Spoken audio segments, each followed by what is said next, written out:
So welcome everybody. Welcome to this session.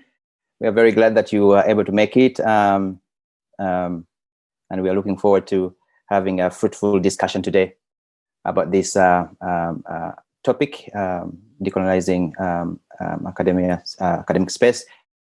We are very glad to be here, and we thank Carlos and Soibeng for all their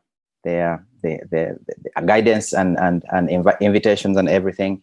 So we are very glad that we are here, and since we have a time limit, we will start right away. But I just wanted to inform everybody that this session is going to have 8 presentations, and since the presenters are very many, we will begin. We will do this in batches. So the first 4 presentations will be played, and in the middle, each presentation will have roughly 10 minutes, and then after the first 4 presentations, we will have a break. But the break will be for a discussion of 20 minutes, and then right after that, we will go into the next 4 presentations. After which we'll have another 20 minutes of discussion. We will have, as Carlos will perhaps, as happened in the previous presentation, we'll have the chat, and you can ask questions in the chat, but we'll be able to address the question after in the break of the 20 minutes break. So without further ado, but I also wanted to mention that all the presentations are going to be pre-recorded. They're going to play the pre-recorded material, and then. So they will not be stopped in the middle throughout. So we'll have 20 minutes of break, and after the second batch, we'll have another 20 minutes of break where we'll have a discussion. So welcome everybody, and we are very glad to be here, and we will right away begin. Welcome, ladies and gentlemen, to this discussion today. Our topic here is the insider dance research and resulting discourses in 7 African countries, and our panel is made up of 8 Corrimundus alumni and alumni of an international master's program in dance, knowledge, heritage, and practice, funded by the European Commission. Our panel today is composed of 7 panelists, and Heather Niekerk from South Africa, and Mark Lenini Passerello from Kenya, MacDonald Maluwaya from Malawi, Eric Baffour Awuah from Ghana, Oyinkansola Goriola from Nigeria, Gerald Ssemaganda from Uganda, and Solomon Gwerevende from the Republic of Zimbabwe. My name is Ronald, and I will be the moderator for this session today. I am a faculty at the Department of Performing Arts and Film of Makerere University in Kampala, Uganda. In the lenses of modern academia, dance traditions of African descent are mainly viewed, investigated, or even critiqued in reference to 3 main contextual periods, and that is the pre-colonial, the colonial, and the post-colonial. We say that in the pre-colonial time, hardly any research on dance was done, and communities lived within and with their traditions, with vibrant systems of communal oral tradition, indigenous philosophy, systems of counting, and what I would call a communitarian vibrancy, where clans and family structures were used as social capital. We see a different move when we enter into the colonial period. Research on dance traditions begins, but mainly done by outside researchers. So the indigenous epistemology is less important. When we go into the post-colonial time, academic discourse on dance and music traditions are done mainly by outside researchers still, so there is continuance of the lack of indigenous epistemology, and this kind of epistemology is not made important. But we observe a progressive trend in the research output from pre-colonial to the colonial to the considerable part of post-colonial period, although mostly undertaken by researchers born and raised outside Africa. And we're talking about the works of important scholars such as Evans, Pritchard, Blacking, and so many others who have contributed so much to scholarship of dance within the African continent. We are using a simple distinction of categories of research and referring to indigenous research as research that is done by researchers born and raised within Africa, and outside researchers that are not born and raised in Africa. And our hypothesis here is that indigenous and outside research mostly work with different ideologies and different agendas. And we are hoping that this presentation today, the discussion today, will be able to test this hypothesis.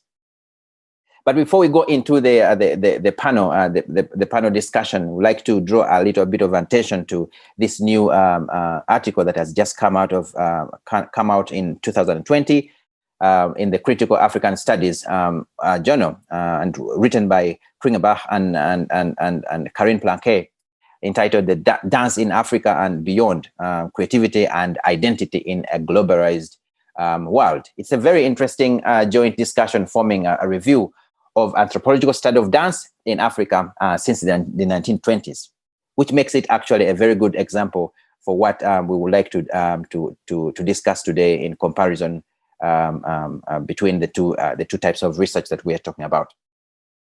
Looking at this article, the article has a main aim as presenting African dance expressions in their plurality, showing how they creatively shape social realities.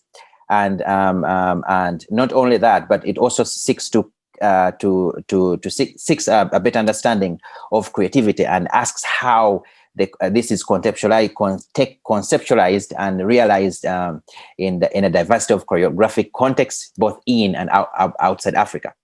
Their main aim or main focus is the theatrical use of dance in innovative ways, and how mainly young people and the youth mainly and the commercial dance troupes adopt new dances, claiming that they create spaces of autonomy from traditional structures. But also it points to the fact that they claim that this allows individual dancers to forge their own local contemporary dances, styles, and move away from what they refer to as stereotypes of African folklore. So we see that they also point to discourses on the molarity of dance performances built on multiple historical layers, each adding new anxieties on the places of women in the public spaces. And they give examples from the Democratic Republic of Congo, pointing to the music scene there and how it is developing, and claiming that it has shaped contemporary attitudes towards dance. So they also, they also conclude by saying that dance in Africa and beyond has long undergone constant renewal, benefiting both local and global influences, also as well as more localized dynamics of innovation. But to look at this article, the authors approach this their topic from a post-colonial point of view, and more from the cosmopolitan and commercial context, performance context. They but also point to matters of local tradition cutting across the three different periods that I've been talking about.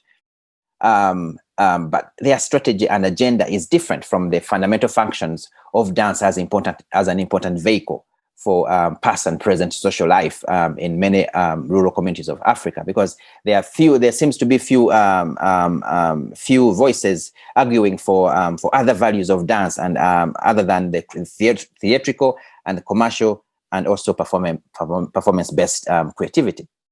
So we see a striking difference in agendas and also in conceptualization and understanding, and mainly they present this the scholars' terms and confines, and less of engaging with possible stakeholders on important and culture-specific codes and what these codes actually entail for the communities that they are talking about.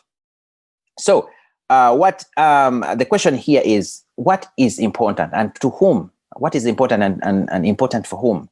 So we see a foreshortening of, as you know, Richard Reid puts it, a foreshortening of histories of these traditions, presenting one side of the coin to represent the other. And unfortunately, this is what is available, and this is what is well published and accessible. by not only scholars, but also teachers, even in Africa itself.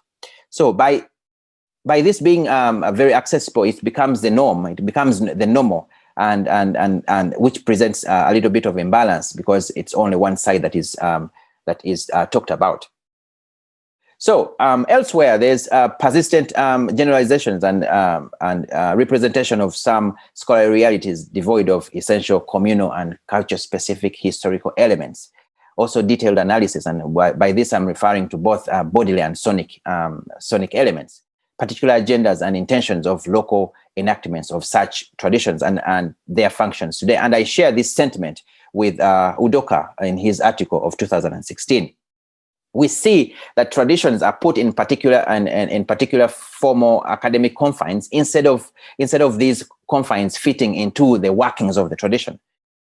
In addition to this, there is usually references to concrete ethnic groups, particular dances, ethnic groups, and countries are rather scarce, and instead, in some instances, the term Africa is presented generically.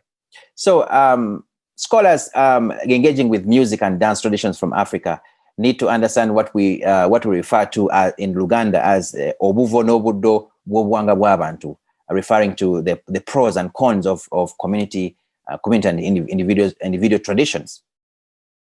We have to be careful with this because we don't want to put this in boxes, claiming that that these traditions are not are stagnant and they don't develop and grow. Yet they do. They keep on changing, and they will change. They will continue to change and self-regenerate. The point here is how do these changes come to these traditions? So for this discussion today, we will have influential indigenous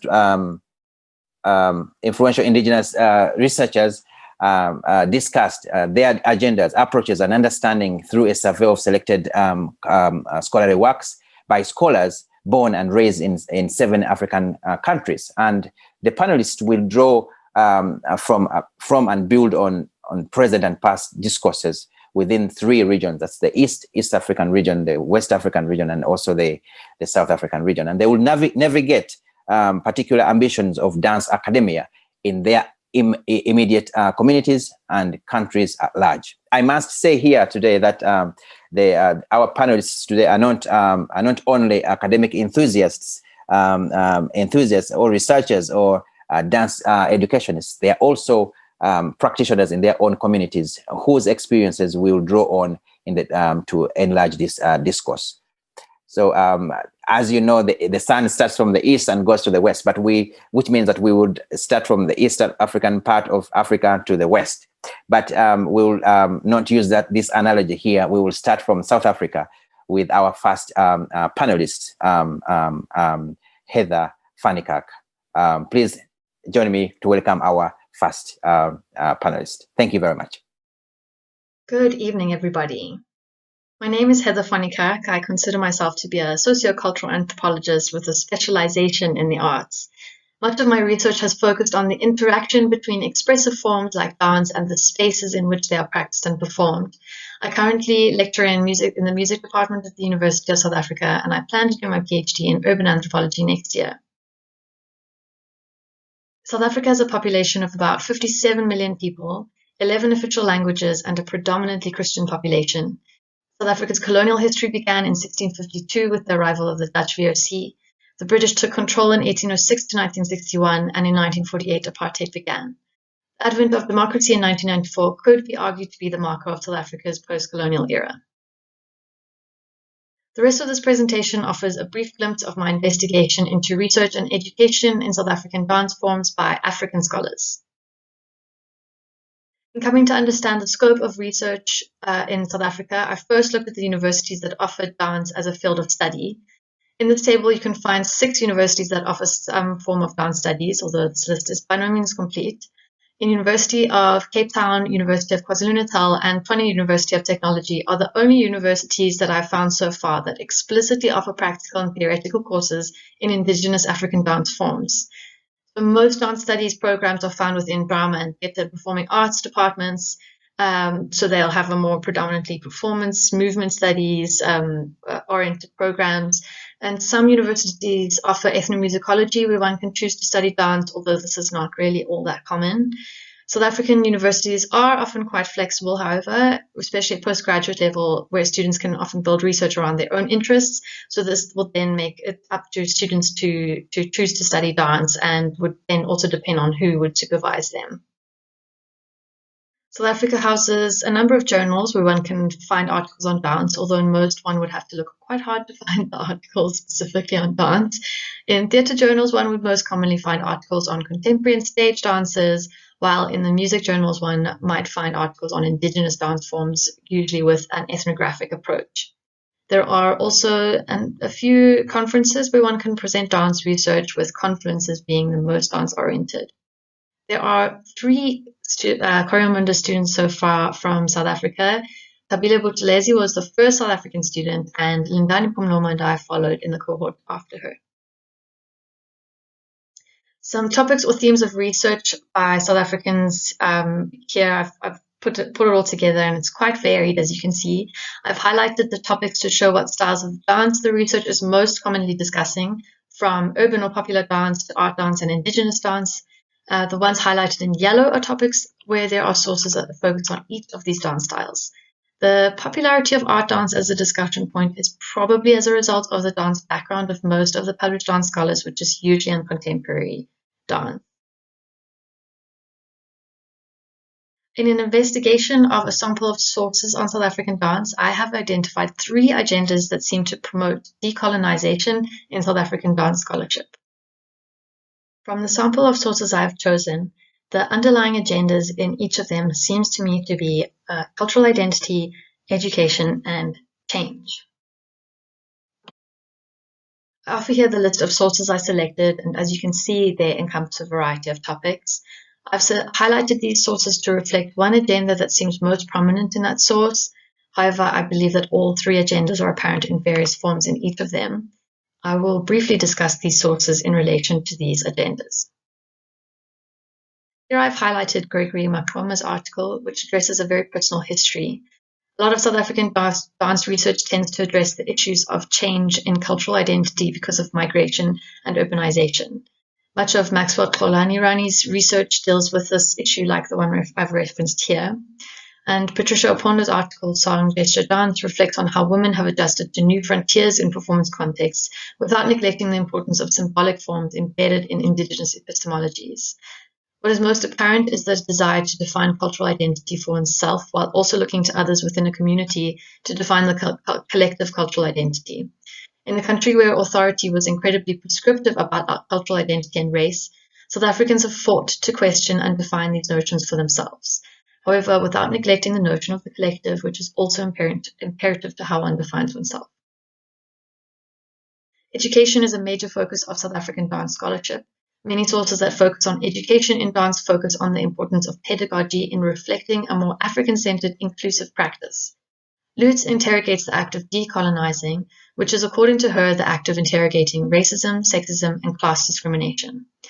Anusha Pilay's MA thesis addresses the lack of inclusivity in South African dance institutions by neglecting the importance of South Asian dance in South Africa. And Tracy and Gubore Shumba offer one of the few transcriptions of a South African dance form for people to be able to understand and learn it properly.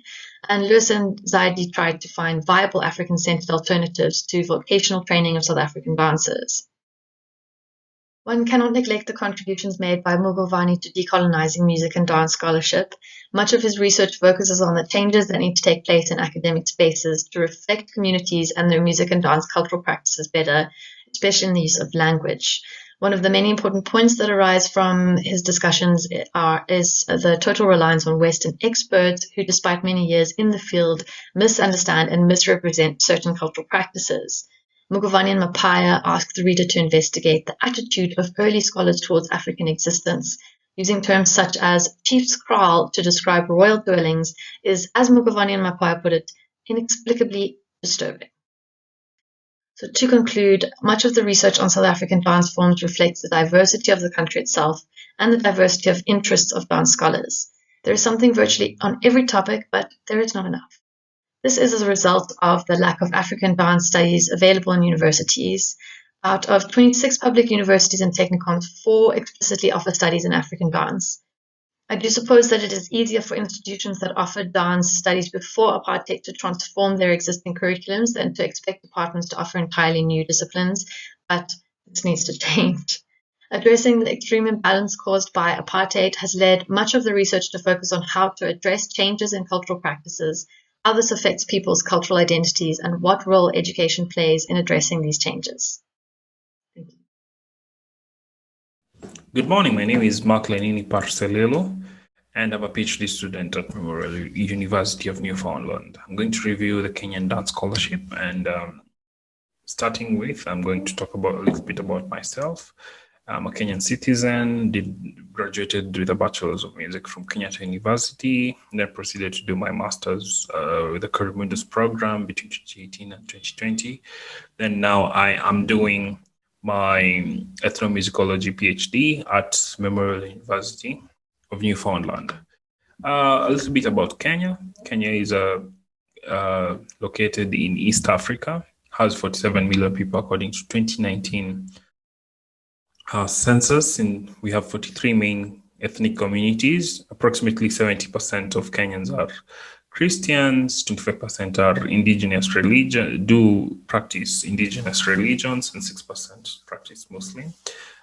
This is according to the African Studies Center. Then we have the colonial period dating between 1920 and 1964. You should know that the British came in a little early. That's when they established their protectorate. The Portuguese tried to get in 1720, but the Omani Arabs blocked them to come in.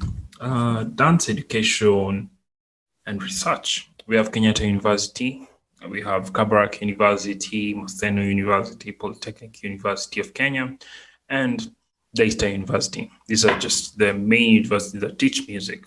And you should know that Kenyatta University and Maseno University are like the pioneers of music.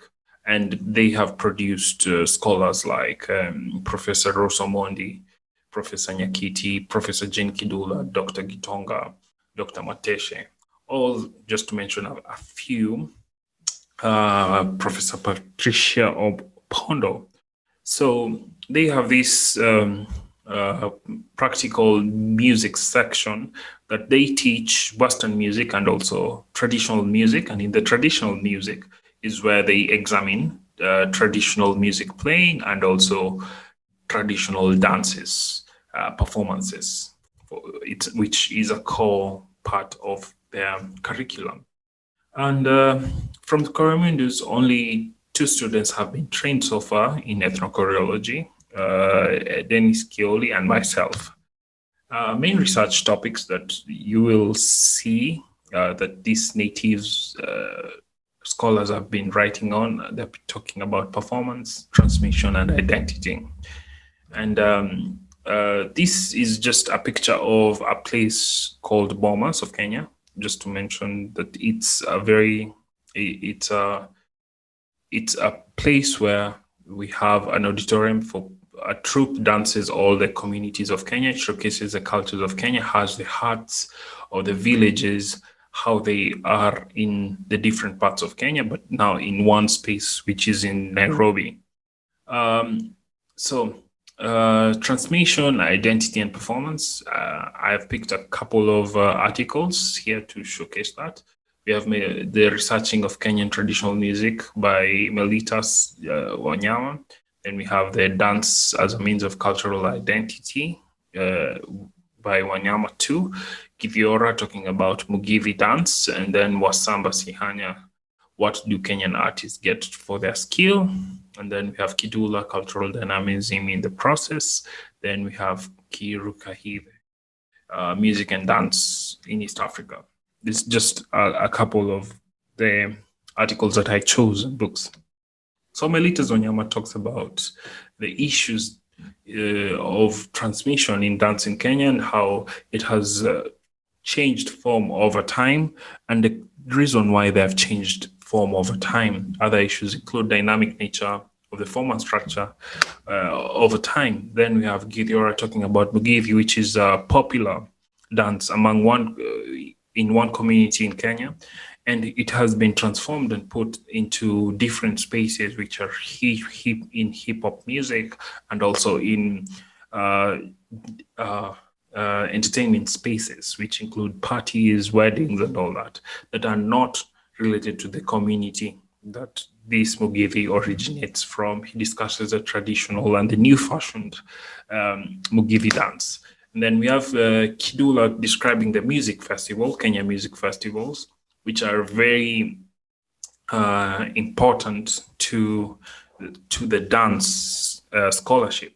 And she talks about these things in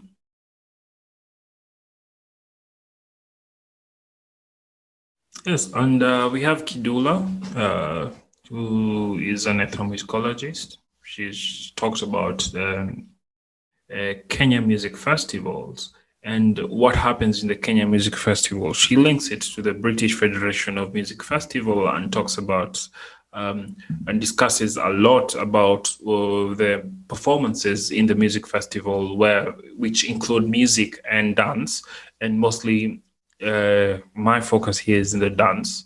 We have Kire, who's an ethnochoreologist, also a native or Kenyan, who has discussed about the competitiveness in the Kenyan music festival. And also in her book, she has talked about the structures and the identity of in the dance performances in Kenya and East Africa generally. So in conclusion, dance is viewed as a core element of Kenya, of the Kenyan people. The indigenous researchers have endeavored to explain the various knowledge systems in the dance they research. This can be seen as part of the effort to decolonization of the dance scholarship in Kenya. Thank you very much. You're welcome to ask questions. Good evening, good morning, and good afternoon, everyone, depending on where you are watching from. I'm going to read the presentation of our colleague MacDonald J.L. Maluwaya, who didn't manage to do his presentation with us today because of the reasons beyond his control. MacDonald's presentation is on the decolonization of dance in Malawi. MacDonald Maluwaya is from Malawi, a country in Southern Africa. He has an extensive experience in arts administration and management. He has been engaged in the practice, study, and management of various artistic and cultural forms in different capacities and levels. Currently, he serves as a Chief Arts Officer in the Department of Arts under the Ministry of Culture in Malawi. He started his career as a choreographer for the Malawi National Dance Troupe. He holds a Master's of Arts in Dance Knowledge, Practice and Heritage from Munda's Consortium. Besides, he is a qualified secondary school teacher of languages, majoring in French and English. Historical and political background: Malawi, formerly known as Nyasaland, in brackets, Land of Lake, is a country in Southern Africa. The country achieved full independence as Malawi in 1964, and its population is 17 million. Official languages in Malawi are Chichewa, English, and other several ethnic languages. Main religions in Malawi are Christianity and Islam. Dance education and research in Malawi. Dance is offered as modules in the first 2 years of the undergraduate program under Music Department of Fine and Performing Arts in the University of Malawi. The Bachelor of Arts in Dance Studies is being planned for 2024. Prominent dance scholars in Malawi are mainly musicologists. Solutions to the challenges in dance scholarship and research in Malawi are as follows. A, producing experts through Masters of Arts program who will in turn be recruited to teach dance in different colleges and universities in Malawi. B, transform the music section into a department of music and dance. This proposal has already been approved by the university authorities. Main themes for dance research in Malawi include health, resistance, and indigenization. Notable Malawian dance scholars include Natala Grand MM, who studied the role of the musical arts in HIV and AIDS intervention in Malawi in 2013. Boston Soko, who studied Vimbuza, the healing dance, in 2014. And Christopher Kamlongela, who studied theater for development in Africa with Kesii studies from Malawi and Zambia in 1989. Boston Soko, in his research, Vimbuza, the Healing Dance, 2014, writes about the need to retrace the history of Vimbuza with a view to providing an alternative perspective. The dance was banned by Malawi's colonial masters in the 1920s, following articles presented almost exclusively by missionaries and their local converts. Soko specifically clarifies the reasons why the colonial administration decided to prohibit the dance. His scholarly agenda could be resistance to colonial rule through cultural heritage. Alufio Chilivimbo, a former scholar of the University of Malawi, he writes an article about Vimbuza or Mashawe, which is a possession or illness, and a healing ritual dance. His study is about how the ritual is done and its functions for the community. His main agenda is to show the importance of the dance and thereby express resistance to cultural imperialism. Grant Natala, he is a musicologist in the University of Malawi. He explores how the art of drumming in Malawian dances influences Malawian music performance and production. His PhD dissertation studies how dance and music could be used in interventions against HIV and AIDS. A keyword could be health. Christopher Kamlongela, he is a theater expert in the University of Malawi. In his book entitled Kuvina, in brackets to dance or dancing, Kamlongela, 1992, says that a better understanding about African culture may be gained through the study of African dance. He brings examples mainly from Rwanda and Malawi. He is a strong inspiration on the need for more emphasis on studies in the field of dance, arguing about the colonial impressions of African dance. A keyword and an agenda for the book could be the indigenization of theater in Africa. Safeguarding of dance heritage in Malawi. Dance is essentially the bedrock of Malawi's cultural heritage. It possesses beliefs, customs, and values that define the Malawi nation, and dance knowledge is transmitted from one generation to the next through oral tradition and different safeguarding activities which promote the continuity of the Malawi nation. 4 dances have been inscribed onto the UNESCO representative list of the intangible cultural heritage of humanity. And the dances include Gwerevende, which is a secret mask dance for the Chewa of Central Malawi, Mozambique, and Zambia. Vimbuza, a healing dance of the Northern Malawi. Tichopa, a ceremonial dance of Southern Malawi. Minege, a social dance of Northern Malawi. Reason for the nomination of listed dances: these dances are more than dance.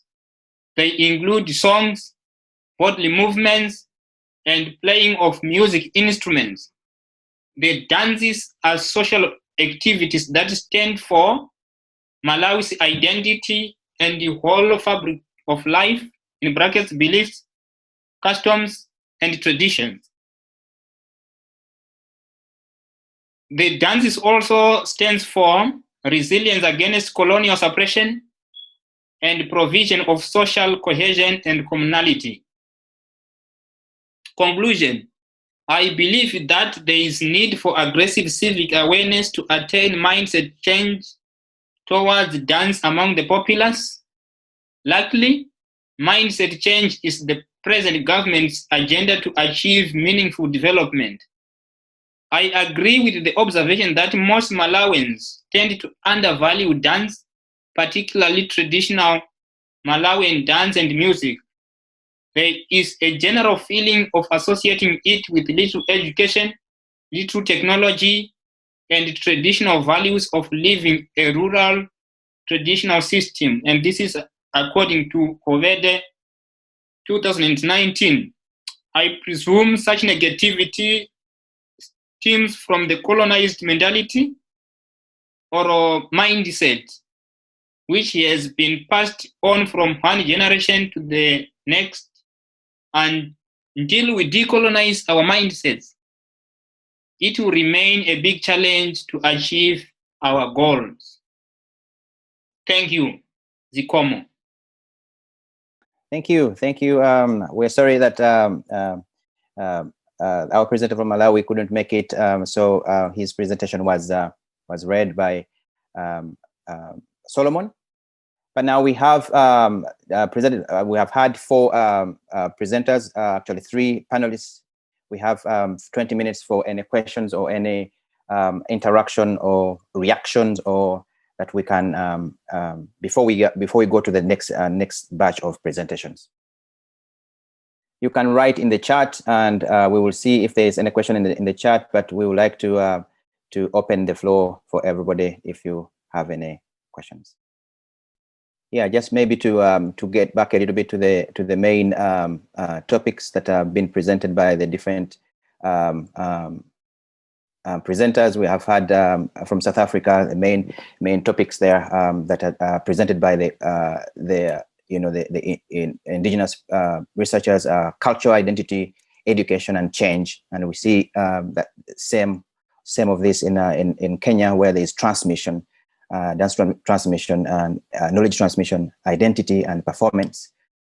Also within the Malawi country, we have health, resistance, and indigenization. All these are mainly presented by the indigenous scholars as their own agendas in the writings that they put across. So here we have many that we can look at and see how how you see this, because it's supposed to be an interaction between everybody. So we have a message in the chat from Beatrice Herrera saying thank you for the amazing presentations. I have a question regarding the methodological approaches of dance related to the decolonial agenda, especially after your presentation of studying in Europe. Experience of studying in Europe, and how you currently approach methodologically new possibilities of indigenous dance research. So here is a question I think I would directly give to our presenter, perhaps Solomon, to take this up. But if any other panelist wants to respond to this, this is important. You can take it up. Solomon, are you ready to take this? Thank you very much, Ronald.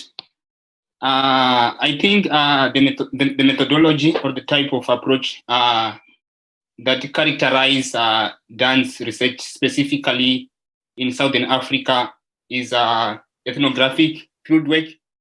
But it is important to note that this type of research methodology is informed by indigenous epistemologies and ontologies. For example, there's this concept of Ubuntu, which describe the relationship between the community, and which also deals with how the community itself operates. For example, the issues to do with ethics. So this concept of Ubuntu is a paradigm which is important and which is being adopted by researchers to inform their ethnographic fieldwork, because this concept is community-based and relational as well as participatory. So as a result, the researchers, they inform their researches through this concept. And another important issue is that these researchers, when they are approaching these communities, yes, they go to the research field with formal consent forms and written consent forms, but they also take into consideration the local protocols. For example, you need to go via the headman, then to the chief. Then the chief will authorize that you can do your research. So that idea of informing these researches with local epistemologies tend to distinguish the approaches from Western approaches. So that's my response. Thank you. Yeah, thank you, Solomon. And to add to that, perhaps is this touches to the point I made in the presentation of having academic methodologies fitting into the traditions rather than the traditions fitting into the academic academic protocols. So and this is something that is challenging, especially if you've been trained in this very strong academic grounding. So I would also I think this, if we have heard from the Southern African part, if you can go to the West, Eric, do you have a response to that a little bit? No, I think you have mentioned it. Thank you very much. Okay. All right. Yeah, so we have another question from Andre. He asks, does the indigenous epistemology also include non-Western forms of production by the researchers? For example, other than publishing in academic journals, performing proscenium dance? I think this is a very interesting question. I'll repeat it again to see if there's anyone on the panel who wants to respond to it. Does the indigenous epistemology also include non-Western forms of production by the researchers? If I can come in, yes, it does, because with the case of the Ghana Dance Ensemble, for example, when they experimented, they went into the villages to do research, to gather materials, to experiment on these dance forms. They didn't just perform them on the proscenium stages for the new or emerging Ghanaian community, but they performed these dances back in the traditional settings for the approval or for the rejection of the people.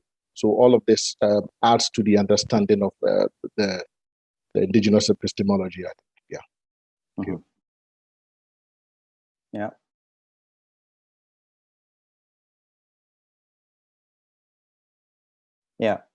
Yeah. We have again, the floor is open in case you have any questions. You can also perhaps even raise up the hand and we'll see it, and we just perhaps Carlos will unmute you right away so that you can present the question live. But Andre, did you were you able to get a straight answer to your question? Carlos, could you unmute Professor Andre? Yes, thank you. That's part of the answer, although I don't understand yet how that is epistemologically different, because Western scholars also do that too. They could go to back to their the people that provide information for them and show them, and participatory ethnography is part of Western epistemology and Western methodology as well. So it's still just beginning to be, I'm just beginning to understand it, but that's okay. That's a good start. Thank you. Mm-hmm. Thank you.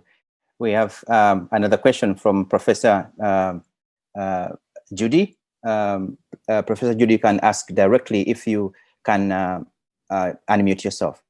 I'm very glad to see you, actually. Thank you. I'm delighted to see all of these Korea Mundus folks, both you presenters and the ones who are just attending. It's wonderful to see how you've moved forward. And I thank you for your very clear and amazing summaries of things. And I'm wanting to follow on the question that Beatrice initially posed, which has seemed to continue on. And I think I was going to type it in the chat, but it's too long and I'll try to keep it short. I think we use categories as we try to communicate with each other and sort through our own thinking. And I think they're very important. And as we have seen from your presentations quite clearly, as well as in the world at large right now, Indigenous and non-Indigenous are, and insider, outsider, are still very, very prominent kinds of things. But in light of the very wonderful phrasing that was used in one of the presentations to decolonize the mind, and the idea that Indigenous people who have been trained outside of their Indigenous heritage, is there a need for us to think about an intermediate kind of category that the people, whether Indigenous or non-Indigenous, I feel as an outsider, my mind has been colonized in a sense by the Koreans whom I study, and yet I am still an outsider in terms of heritage. So are we starting to bring these two areas together? And if so, has the impact of the other side of the fence been on issues of topics that are explored, on some of the methodology issues, which I think Andre has talked about, as brought up, as well as the epistemology? Because certainly Indigenous people have greater access to certain kinds of things than non-Indigenous people might.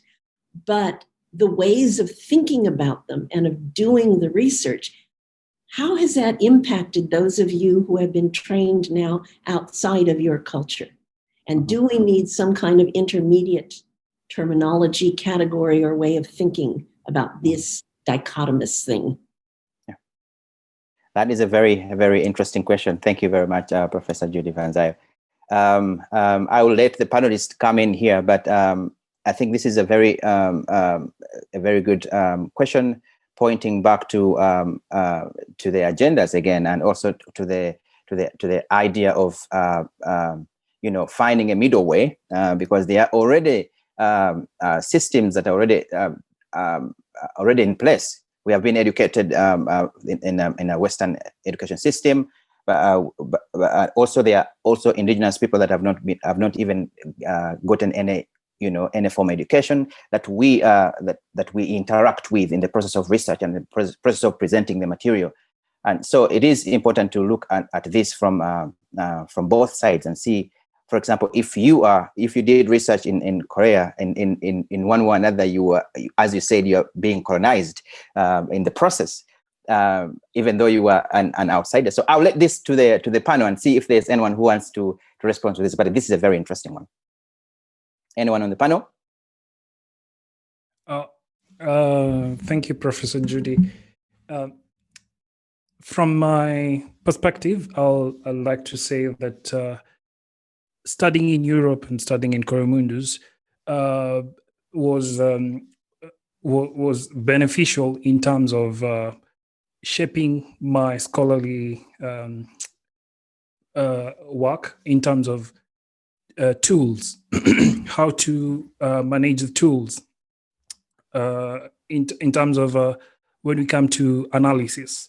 Because from the Kenyan education system, the tools of analysis were not really focused on, but in European studies, we were pushed to use tools of analysis. So that's one thing that helped in producing knowledge from the research work that we did.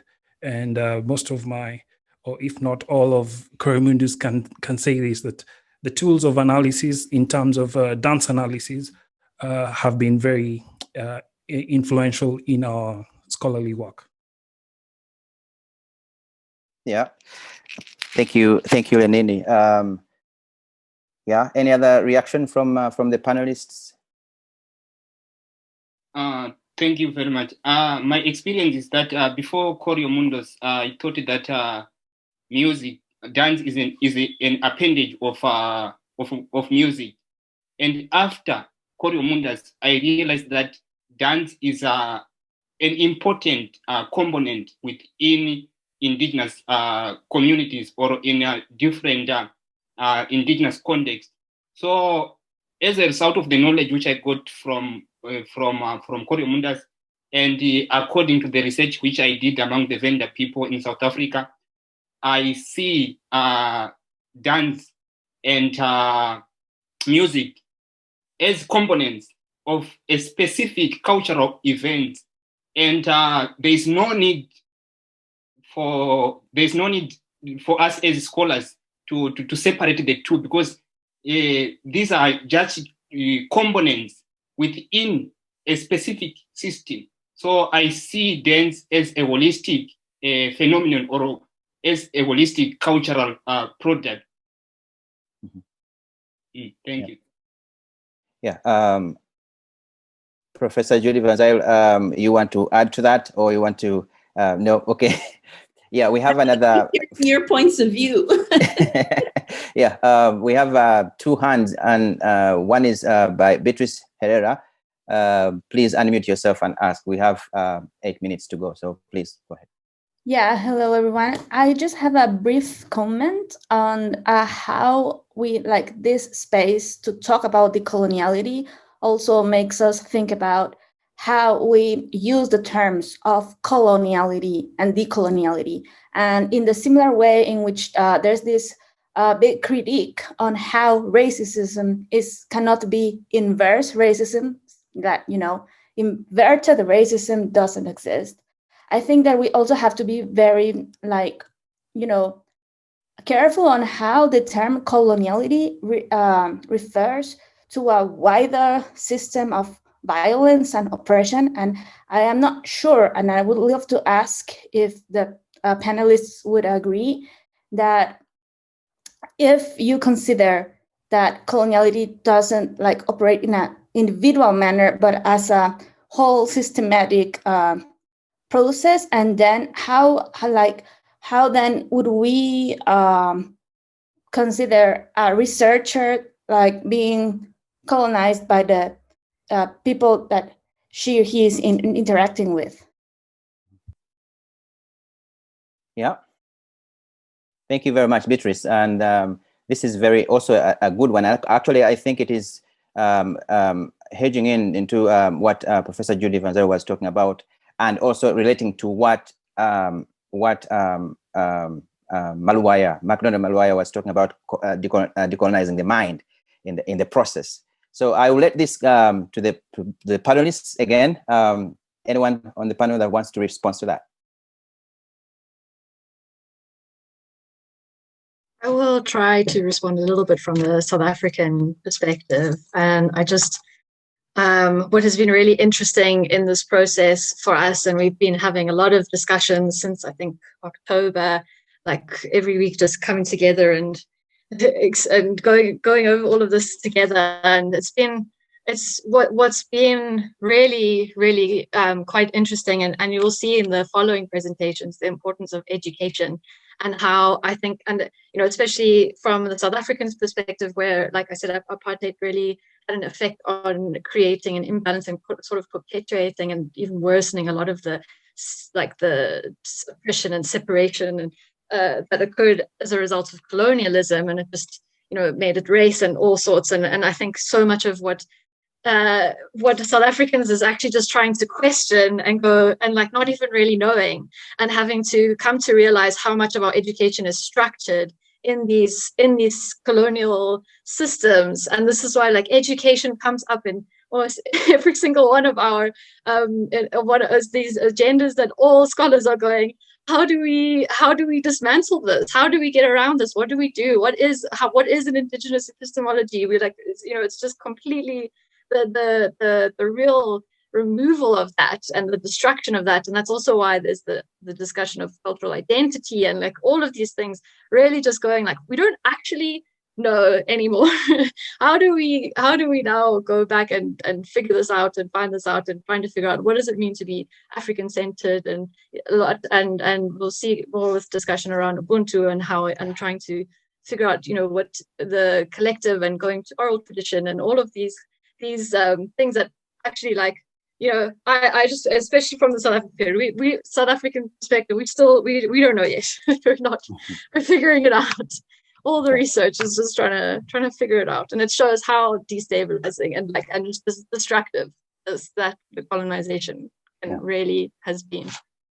Yeah, the question is how we can use the tools that we've been able to achieve in order to cause this balance, and that's the question that still lingers amongst ourselves. Yes. So there was another hand. I don't remember the name. Samuel, please. You can unmute yourself and then.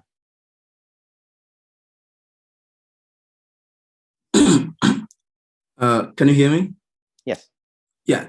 Thank you guys very much for this wonderful session. I came in late, but the few that I've heard, it's great. I'm a professor at Binghamton University, upstate New York, part of the SUNY system.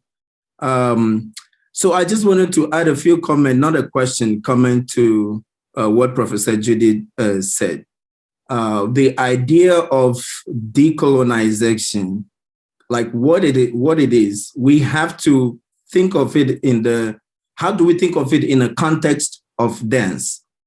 How do we decolonize? So I think our students and of course scholars of African dance have a big challenge when we have to go outside our home to study and then come back. Do we still contribute to the same thing that we learn from, how do we contribute that to our traditional dance music research?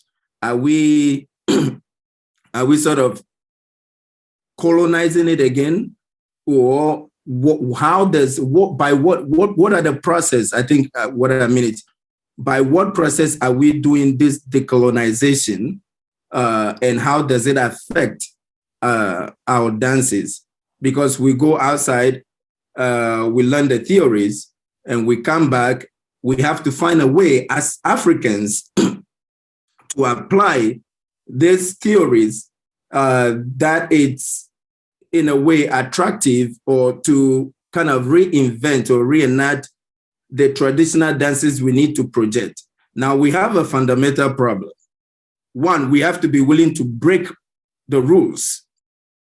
Number two, most African countries have this Christianity religious culture that we look at the other people who are not Christians the other way around, and that has greatly affected traditional music and dance research, because you don't want to associate yourself to the people because of some stigma, or these are traditional people. Apparently, what they are doing, it's not godly, it's not divine, so they are not going to go to heaven. You already classify yourself, you don't want to interact with them. And that also built in our class system. Oh, I just got a PhD from this university. Why should I go and be dancing with traditional people? We need to challenge ourselves and bridge that gap, break those rules, and then rather merge with them and be able to learn from them. We have the theory, but they have the knowledge. We have to team up together and be able to relate and get the idea from there, and then put up, if it's a performance, put it up for them to see if it actually represents the culture or the tradition that you're studying. And then, take that as an education into the community to enrich people, because dance is everything we have. That is it's more than having a PhD. And I think we'll be talking a little bit more about that. So our students have some challenge to face as to how they learn this theory and how they apply it, as well as the scholars. Thank you. Thank you very much, Samuel, for that commentary. Unfortunately, we have a few minutes. We have actually to continue with the rest of the presentations. If you have a question, please feel free to write it in the chat in the process as the other presentations are going on, so that we can get back to it in the time when we are. May I make a comment? Okay. Yes, Judith. Well, colonialism, to me, and in relationship to dance, was the religious people damning African dance and not knowing anything about it. The study of dance in the United States actually took root in 1926. And so I don't connect that with colonialism at all. I mean, it's a development of dance that drew on a bit of anthropology, Laban. I mean, it seems to me to be a very different kind of approach. And so I'm uncomfortable with it being identified as colonial. I mean, it's Western, but I think that there weren't ways of studying dance until that 1926, and it was part of physical education. Then it branched off to be part of the arts. And then dance also was studied not just by people in dance. There are 20 different disciplines now that study dance. You know, there are people in literature, there are people in neuroscience who are studying dancers' brains. You know, so I think, I don't like to me, it's uncomfortable saying there has to be an African way of doing it, as opposed to a way to do it that is useful to understanding dance in its context. Mm-hmm. Mm-hmm. Yeah. Thank you very much, Judith, for this commentary. Unfortunately, I would like to. We can come back to this in the next break, but we can continue with the rest and then get back to this as the panelists ponder this, if you agree with me. Okay, so please, let's continue with the next presentation. Carlos, please go ahead. Hello, ladies and gentlemen. My name is Eric Baffour, and I am continuing the discussion on insider dance research and resulting discourses in 7 African countries, the Ghanaian perspective. So, yes, Eric Awuah is my name. I graduated with a BFA Dance Studies and Theatre Arts, and then an MA International Master in Dance Knowledge, Practice and Heritage from Coromandus.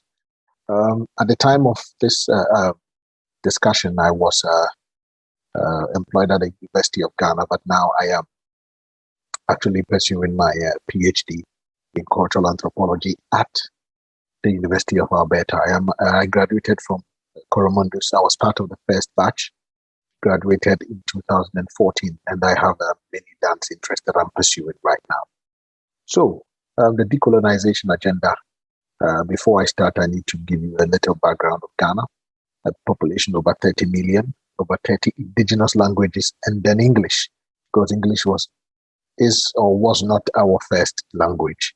And then the main religions are traditional Christian and Islam, and then colonial period from the 1800s to 1957 when Ghana gained independence. So Ghana is divided into 16 administrative regions.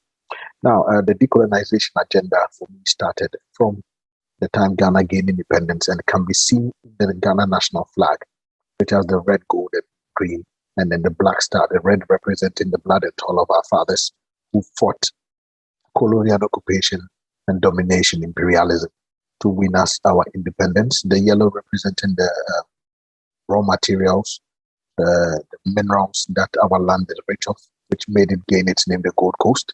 And then the green representing the vegetation and the vast agrarian opportunities in Ghana.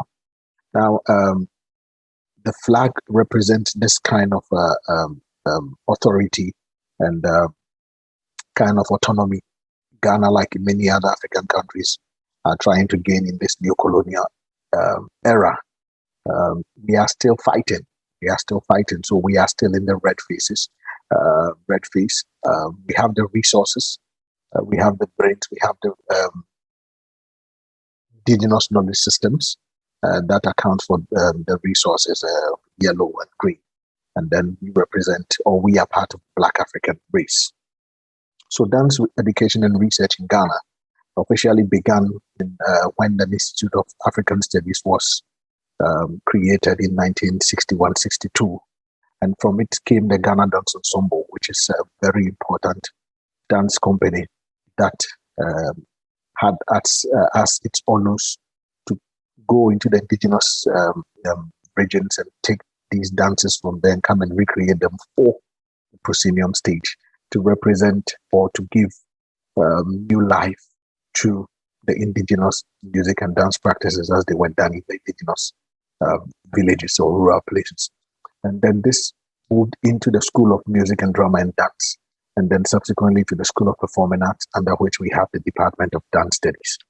Now, the University of Ghana is the leading dance educator in Ghana with a bachelor and an MFA dance program specifically, with a PhD dance studies pending accreditation. And other universities like University of Cape Coast, University of Education, Winneba, and the Kwame Nkrumah University of Science and Education, Technology, doing some dance studies. Some of the courses taught in the University of Ghana: Traditional Ghanaian Dance, African Contemporary Dance, Dance in Theatre, Dance Performance, and Dance Anthropology quite recently. And in Ghana, we have had a series of researchers, indigenous researchers, who have spoken about our dance forms to the world. These are not a reflection of all of them, just a few. We can never talk about dance research in Ghana without talking about J.H. Nketia and Albert Maropoku, who were the first artistic directors of the Ghana Dance Ensemble and signaled the shift in dance research in Ghana. Ufotu Adinku, Patience Kwakwa, who were part of the first Ghana Dance Ensemble team. And then through to recent researchers, current researchers, and then the Coromundus Ghana alumni, who are contributing to dance research in their own ways. Now, the main research drivers in Ghana are dance development. That is, we look at the traditional and emergent trends, and then the Ghana cultural policy, which dance features in prominently because dance functions or has a lot of roles to play in the identity construction and formation of the Ghanaian. And dance decolonization, that is, we in the academy, we try, or we are into the theoretical foundations of Ghanaian dance practices, like aesthetics and then performance. And then the Coromundus alumni, who are a group of insider researchers approaching dance scholarship from a macro to a micro perspective. Now, underlying agendas in their discourses that relate to the call for decolonization. Now, this starts with the question that I've heard many times, African dances. What are African dances? I mean, that is a generic kind of terminology perpetuated by Western scholars when they were talking about dances they saw in Africa. But I mean, we give them the benefit of the doubt because they were ignorant of the nuances of these dances and the role they performed and the kind of people these dances represented. So in the decolonization agenda, I'm looking at pedagogy, identity, and resistance. And in the pedagogical area, we have Ghanaian scholars, Amegago, Idrisu, Habib, Kubo, Opoku, and Co, who have written extensively about teaching traditional Ghanaian dances in the academy or in schools to give students a better understanding of these things, these elements of our culture.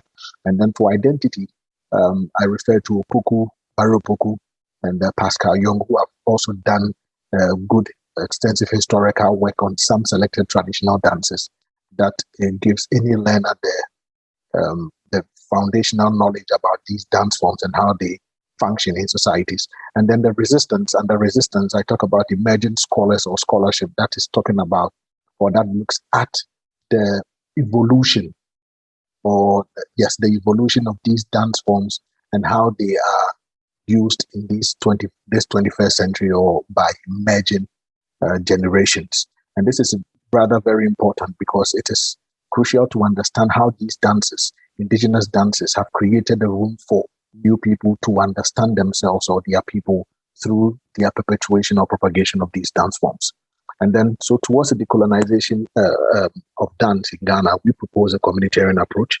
And from the Ghanaian perspective, as an Akan, I propose the agro concept that seeks to reclaim indigenous dances. So now, agro concept, the agro is translates to play from the Akan or Tree language, and this encompasses music, dramatic actions, dance, and games. And I mean, each ethnic group have their own agro, their games that children play.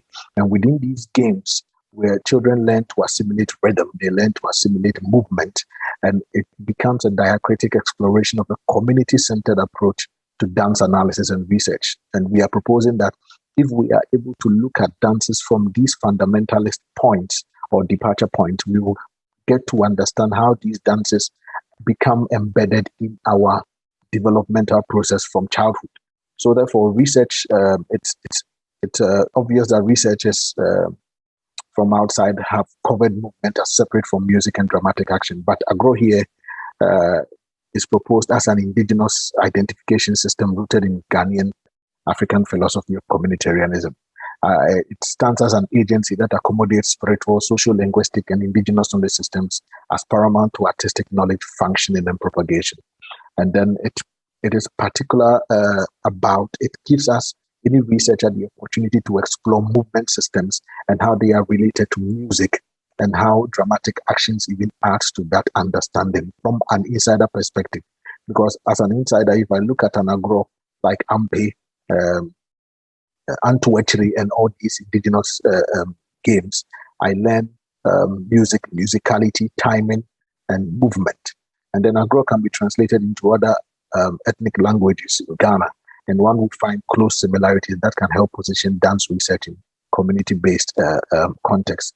I said in the beginning that Ghana has a lot of ethnic groups, but every ethnic group has its own play, type of plays or children games. And if we start looking at these games as communitarian element, we can then approach music and dance forms from a communitarian perspective. So then the question becomes, what then becomes, if we are following this strategy, then are we able to dispense with the stereotype of African dance instead of dances from Africa, so that we can give each individual dance its own identity? And then in conclusion, decolonization again began, decolonization of dance or performing arts began with the Ghana Dance Ensemble, and it spread into 4 categories that I have written about: the traditional category, the professional category, the academic category, and the amateur category. These all offer insight into our current dance practices and are grow as a community-centered paradigm to be considered as a means to exploring and reclaiming Ghanaian decolonized research identity and output. Finally, I propose three factors to consider in the decolonization agenda. That is reclaiming the name. That is, instead of stating or calling dances from Africa African dance, we call them by their indigenous names. That way we situate the dance cultures within its main, its people, and then it's the pre-colonial, colonial, and post-colonial periods, and thereby demonstrate that just as the people and institutions have gone through changes, these forms have remained and dynamic enough to function for each generation. And the second factor is adopting a communitarian pedagogy at all school levels, especially the tertiary levels where research and publication can be done. And then lastly, African countries need to fund the research of the indigenous dance forms in order to encourage their safeguarding, because most of the funding that comes for the development of dance pedagogy or development of dance research is mostly from the Western world or outside. So this is my thought, and I'm ready for questions. Thank you very much. Good evening, everybody. Thank you for joining us today. I will be picking up from where my colleagues stopped, and I'll be looking at decolonization from the Nigerian perspective. My name is Olabanke Oyinkansola Goriola. I was born in Ibadan, Oyo State, Nigeria. I have a BA in Theatre Arts from the University of Ibadan, have a certificate in dance from the Dance to Training Foundation, I have an MA in Anthropology of Dance from Choreomundus 2020, and currently I am an MSc by Research student of Religious Studies at the University of Edinburgh. So talking about Nigeria, Nigeria is a country in West Africa with over 200 million population and over 450 ethnic groups. We have 3 official languages aside from English, which are Hausa, Igbo, and Yoruba. We have 36 states and 6 geopolitical zones. The recognized religions are Christianity, Islam, and African traditional religion. Nigeria was under the British colonial rule from 1800 to 1960, and Nigeria formally gained independence on the 1st of October 1960. Talking about dance in Nigeria, it is very crucial to understand the current situation of dance in Nigeria. The image in front of you condenses my discourse on dance research and scholarship in Nigeria. The general notion that everybody can dance worsens the position of dance.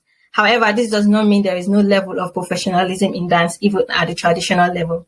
The fact that it is a common thing makes it look cheap for any serious attention, both by scholars and policymakers. So on the right, you see someone representing theory, and on the left, you see someone representing practice. And right now, they both turn their backs at each other, which is the current situation of dance in Nigeria. The practitioners want to be on their own, and those who are involved in scholarship want to be on their own. So it is common to find people who practice that do not have any knowledge about the theory of dance, and those who actually do the theory of dance that do not have any knowledge about the practical aspect of dance. So dance in higher education.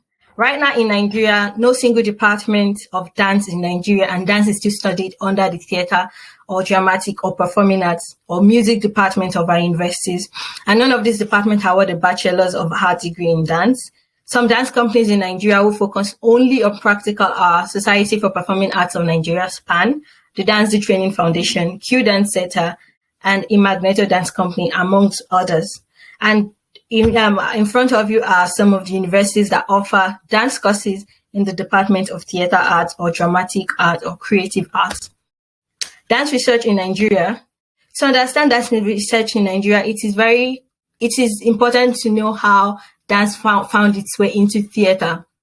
So the first era, we have Robin Orton, Berger, Ilubie. They were the first set of people who allegedly provided the first evidence of dance research. However, because their descriptions only came with pictures of the events, because they could not do an in-depth analysis of the dances, their works were debunked by some scholars who claimed that they do not have the right to analyze or make deductions through the eyes of foreigners.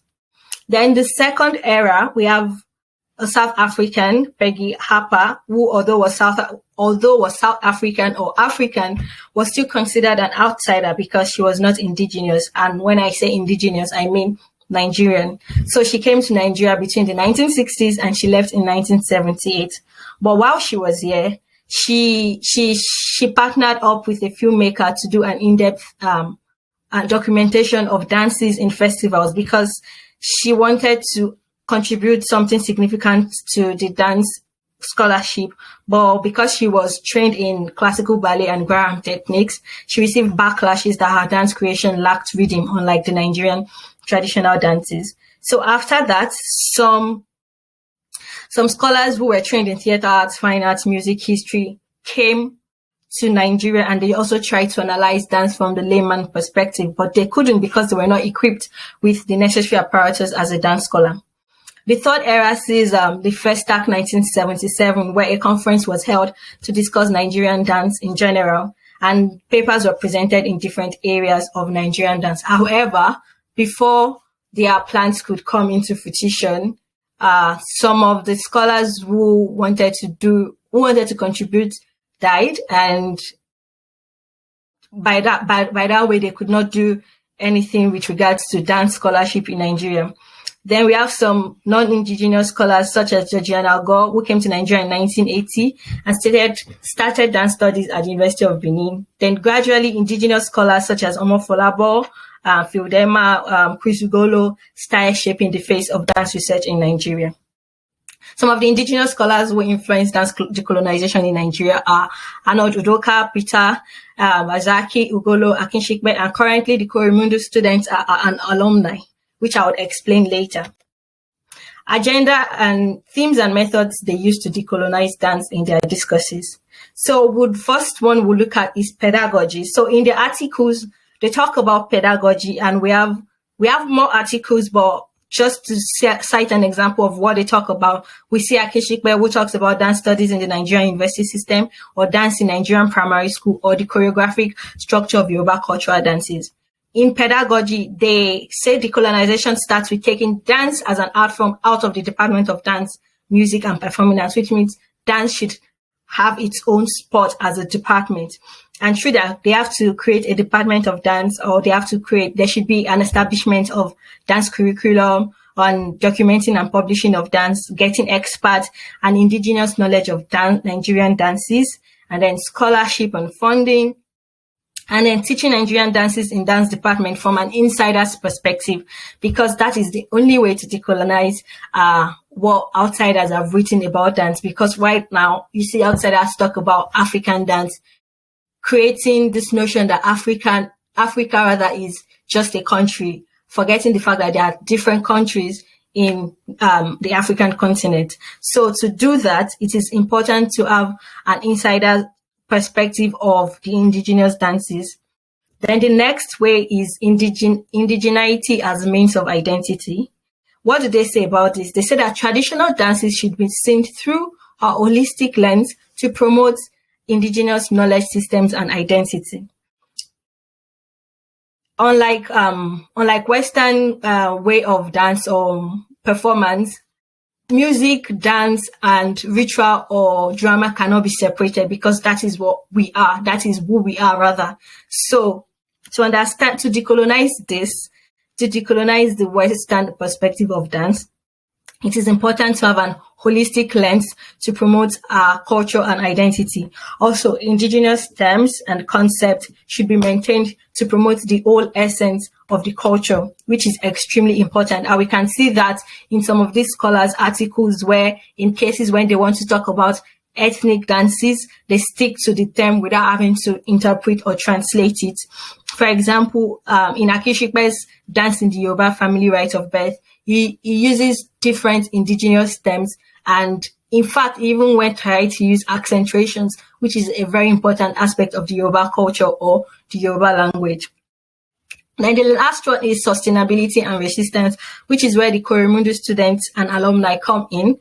We have the purpose of Korimundus is to equip us with tools to look at dance from an insider's perspective, with the sole aim of safeguarding indigenous dances. Because Nigeria is rooted in oral tradition method of transmission, so if we can start documenting these dances, even when the older generations pass, we have something written down. Because once a vessel dies, the dance also goes. So the sole aim of Korimundus is to equip us with these tools to be able to document dances and engage in movement analysis. In conclusion, I would say that to decolonize the Nigerian traditional, to decolonize dance in Nigeria, and when I say dance in Nigeria, I'm not talking about the practice yet, because a colleague of mine is still going to talk about decolonizing dance practice in Nigeria. But I'm looking at decolonizing dance research in Nigeria. And I said that until dance studies is considered important, it will always remain a support to other art forms. Dance should be added to the national policy so that it will be a part of the school curriculum from elementary to the university. Dance should be taken out of other departments and should be made autonomous. A peaceful collaboration between dance companies and dance scholars, that is, those who practice and those who engage in theory, there should be a peaceful collaboration so they can learn from one another. Funding and scholarship that will aid the documentation of indigenous ethnic dances should be provided. And an indigenous way of documentation and pedagogy should be developed across all institutions. This way, all institutions will have one way of documenting dance, which will create a form of identity in dance research or dance scholarship. Thank you very much for your attention. Eshe, Dalu, and Nagode. Good evening, everyone. My name is Ssemaganda Gerald, an assistant lecturer of dance at the Department of Performing Arts and Film Makerere University. I am born and raised in Uganda. I finished my master's degree under the Kurundus program in 2018 and my BA in 2015 at the Norwegian University College of Dance. I'm here to present the Ugandan case when it comes to decolonization of dance research. Uganda is a landlocked country in East Africa with a population of 45 million people, speaking 43 languages, having English as an official language and Swahili as second official language. This is one of the signs of the decolonization. We still have indigenous religions, Islam and Christianity taking the biggest part. We were under British rule since 1894 to 1962 when we got our independence. The institutions that offer dance in Uganda are Makerere University, the oldest, Chambogo University, and Indigenous University. The naming of their departments, faculties, and programs are kind of similar. And here we notice the use of performing arts, and we can relate this to how communities perceive the term indigenous dances as an entity, holistic phenomenon that actually involves music, art, theater, drumming, playing all together. And this is actually what these departments, the naming actually try to depict that perception from the communities. So the fields of study are ethnomusicology, dance education, ethnochoreology, cultural studies, choreography, and arts management. Dance styles, we have indigenous Ugandan dances that are the basis, and the indigenous dances from other African countries, Western and African contemporary dance and theater, jazz dance.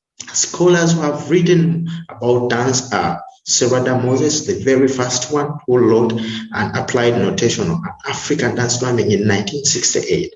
Then Kafumbe Damascus, who actually in his book, Tuning the Kingdom, also writes about the Kawugulu, the drums played in a Magonjo dance of the Baganda people. Kitaka George writes about the ritual dance from the eastern part of Uganda, that's Mwaga and Imbalo. Nanyonga Sylvia Tamsuza, Kibirige Ronald, and Mabingo Alfred, I'll be talking about them later. The Kolomunsa alumni, we have Kibirige Ronald, Kitaka George, Spambi Michael, Sembata Edward, and myself. The main research topics in Uganda are community, pedagogy, identity, gender, cultural history, relationship between music and dance. The first three will form the basis of my further presentation. Here I see Nanyonga Sylvia Tamsuza with her book Baksimba, actually writing more, and it goes more into community as a topic, writing about the gender in music and dance of the Baganda people. In this book, actually, she traces the origin. She writes about the history of the kingdom even before its existence, because we believe that Chintu is the first Muganda. And when she writes pre-Chintu, that means before. So the pre was before the country Uganda and before the kingdom Uganda, and that journey, that trace of the history actually. And this post when the kingdom was abolished and restored was after Uganda got its independence. So when she mentions about Uganda gender concept, actually she means what is perceived to be for the people of this kingdom, the concept, their perception about gender roles. And then Baksimba theory is the fundamentals, the basics of the dancing and the music within the phenomenon, and then the articulation of gender and Baksimba, that relationship in there. So when it comes to pedagogy, she writes another article, Music as Dance and Dance as Music, Interdependence of Dialogue in book Baganda Baksimba Performance. Here, she tries to bring this discourse of music and dance can never be separated. And here I want to quote her when she says that music and dance are not only reflective of the culture, they contribute to the construction of the social relations and help in determining how they shape the performing art. So music and dance is part of the routines people do in the community. People dig or dancing or singing, cook, doing the same. So, and it is from that these performing arts are shaped. So in her book, actually, she tends to reflect on the mutual relationship between Baksimba and gender construction in Uganda Kingdom when it come to Kibirige Ronald still under community with his dissertation, Dancing Reconciliation and Reintegration of Ramakowang and Dance Musicking in the Ogunda and Alero Post communities. Here, the key term is dance musicking that actually brings out the whole concept of his research. And this refers to the free and non-prescriptive engagement with the music for dancing before and during the dance. By the use of this concept, he further refers to the process of making music through the inaction of dance movement. Here, he suggests that actually you need to be part of the community and know when the processes actually start. You need to understand their perceptions and get to know how music is generated even when the dancing is actually starting. So when he applies notation on it, he's not trying to detach actually the dancing, the music from the society's perspective, but he tries actually to understand their perspective and in one way or another fits the notation into their way of thinking.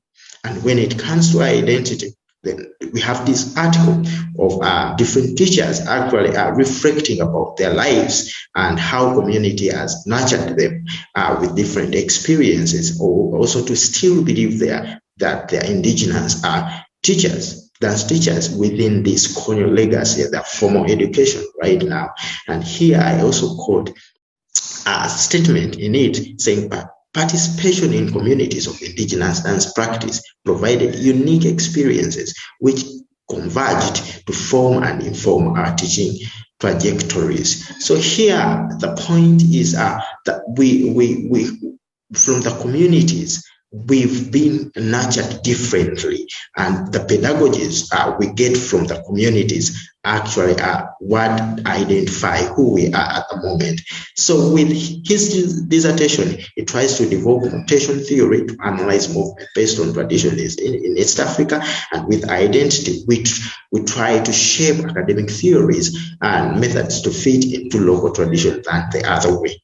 When it comes to pedagogy and Alf Daniels, here in this article, Decolonizing Dance Pedagogy, application of pedagogies of Ugandan traditional dances. Actually, here it tries to bring up the impact of Christianity and colonization to the perceptions of dance and its pedagogy when it comes to indigenous dances. And here I quote him still saying, rationalization of knowledge production of African dances has tended to focus just on body movements. Hence, these dances have been perceived and taught as entities without consideration of their inherent conceptualization, theorization, histories, philosophies, stories, aesthetics, context, and pedagogies. So here he suggests some of the indigenous dance scholars that he has used and what other people, indigenous teachers, are using in Uganda to teach indigenous dances. That is music as a teaching aid, communal random mirroring, storytelling in dance education, folk games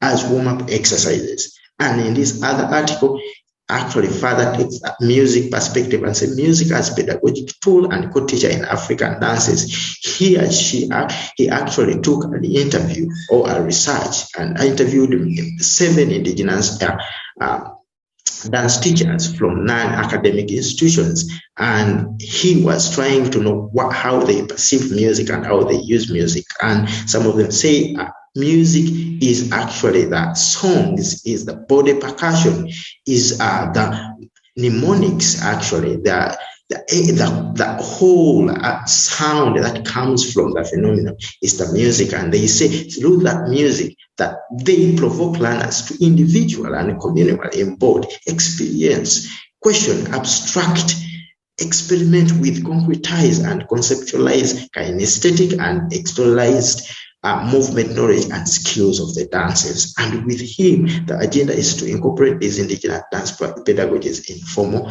teaching of Ugandan indigenous dances. So in conclusion, I have to say that we still have limited research on dance because of the impact of colonization to the post-colonial time, where actually the section was more nationalistic and commercialization. The agendas were in that direction. So that delayed the comparison of these dances into the academia.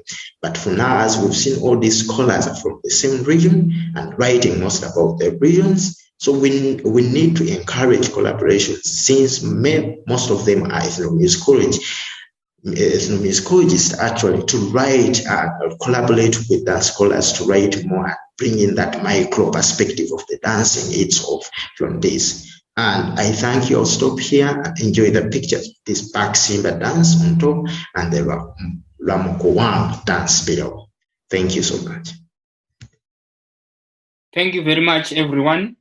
My name is Solomon Gwerevende, and I am a holder of the following qualifications: Masters of Arts in Dance Knowledge, Practice and Heritage from Goriola Consortium, Bachelor of Arts Special Honors in Music from Great Zimbabwe University, Bachelor of Arts in Music and Religious Studies from Great Zimbabwe University again, Postgraduate Diploma in Dance and Music Education from Zimbabwe Ezekiel Guti University. I'm currently doing a PhD in Applied Ethnomusicology at Dublin City University. Today I'm going to talk about dance research in Zimbabwe, historical and background information. Zimbabwe is a landlocked country in Southern Africa, and its population is 14 million. The name Zimbabwe is from the term Zimbabwe, which means house of stones. Since the adoption of its 2013 constitution, Zimbabwe has 16 official languages. Religions in Zimbabwe are Christianity, indigenous religions, and Islam, and Christianity is the largest one. Zimbabwe was under colonial rule from 1888 to 1980, and it gained official independence as Zimbabwe on 18 April 1980. Dance research and education. Through the Nziramasanga Commission of Inquiry into Education of 1990, the Zimbabwean government recommended that the indigenous performing arts should be included in the education curriculum, after realizing that the colonial education system was Eurocentric and not serving a democratic purpose. The study of dance is mainly under departments such as ethnomusicology, heritage studies, music education, and theater arts in different universities. For example, Great Zimbabwe University, University of Zimbabwe, Africa University, and Midland State University. The prominent Zimbabwean dance researchers are ethnomusicologists such as Gerald and Renia Singara, who studied the Karanga and Shangwe dance traditions, respectively. There are Zimbabwean students who studied, and some are still studying, dance with Goriola Consortium. These are Norman Mudzimiri, Vavariro Yashe Mnozogara, Takudzwa Mronda, and Shinga Indinga. Main themes for dance research in Zimbabwe. The study of dance in Zimbabwe reflects four main themes, which are currently dominant: dance as Chivanhu, in brackets epistemology, dance as Ubuntu or Unu, in brackets social relations, and dance as Bira, in brackets ceremony. The scholars use culture-specific descriptions such as the Karanga dance and Shangwe dance as opposite to the term African dance to avoid generalizations, and regarding Africa as a continent with homogeneous and stylistically unified dance traditions. Instead of using the term traditional dance, the scholars describe the dances as mitambo yevebwo, in brackets indigenous dances, which refers to the practitioner's characteristics. The term indigenous is preferred as a substitution for the concepts such as traditional dance, primitive dance, and folk dance. Ubuntu research ethics and methodology. I quote, Ubuntu Oro Unu refers to the social values related to the manifestation and act of dignity, love for one another, compassion, and cooperation in different social activities for community sustainability and maintenance. Gwerevende 2020. I quote again, Ubuntu Oro Unu contributes to the understanding of indigenous dance knowledge because it is a framework in which Zimbabweans engage their way of life in existential activities indispensable for the development and continuity of the society.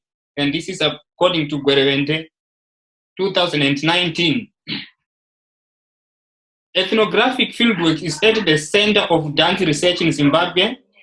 The approach is informed by the paradigm of Ubuntu Oro Unu because the research methodologies are community-based, relational, and participatory. Ubuntu-based methodology involves doing research ethics the Zimbabwean way, such as relying on and establishing personal relationships with the research community by following local protocol and valuing the spoken words. Dance as an enactment of indigenous epistemologies and spiritualities. Rutsate 2010 conceptualizes Mande dance as Mutambo Wechkaranga, or as an element of Mutambo Wekurowagula, a ceremony performed to bring back home the spirit of a deceased member of the family. I quote, Mutambo refers to the broader view of dance, which incorporates the context, singing, invocative drumming, bodily movements, ritual cues, ululations, hand clapping, and use of handheld objects that enhance the performance of Mande, and this is according to Rutsate, 2011. Chikaranga is the experienced reality of spirit beings' existence as enshrined in Karanga indigenous knowledge system, and it is articulated through Mande dance performance. This way of contextualizing dance gives it a broader scope than that of the English term dance, and this explains why there is no indigenous word equivalent to the term dance. Dance as Makerere ceremony. Like Rutsate, Ngara 2012 and 2014 also conceptualizes Gichi dance as an element of Mutambo Makerere, a Shangwe rain-making Bira ceremony. He focuses on its music, dance, and other features as components of the Bira. Gichi dance as a rain-making ceremony performance portrays an indigenous hierarchical mode of communication used to pray for rainfall, in which Mari, in brackets God, occupies the highest social position, and this is according to Ngara 2012. Mari is a Shona concept of God. Zimbabweans or Zimbabwean scholars consider dance in ritual context as a means of both sustaining life and articulating culture. Concluding remarks, the conceptualization of dance using indigenous terms and as an element of broader social systems is seen as a way of decolonizing and indigenizing dance knowledge, practice, and heritage. Ubuntu-based research is not presented as categorically oppositional to conventional methodologies and research ethics, but as an approach to dance research grounded in Zimbabwean indigenous epistemologies and ontologies. The introduction of indigenous dance traditions in the Zimbabwean education system could be considered as a critical fund of knowledge within the paradigm of indigenous knowledge systems that are aimed at contesting Eurocentric meaning-making systems. The main agenda for indigenous dance research in Zimbabwe is to show that dance is not just bodily movements accompanied by music, but a culture, religion, tradition, a unification of the communities, in brackets Ubuntu, a whole history and heritage that creates and sustains those communities. Thank you very much for your attention. Tatenda Siyabonga. Yeah, thank you very much, Solomon, for that. And thank you very much for the last four panelists that we have had. With the floor is now open for discussion. We have a little less than 20 minutes. But to catch up a little bit back to on Judith's point, that I personally agree with you that they as Gwerevende has been discussing a little bit on the embeddedness of so many things within the different traditions that are present in many African societies.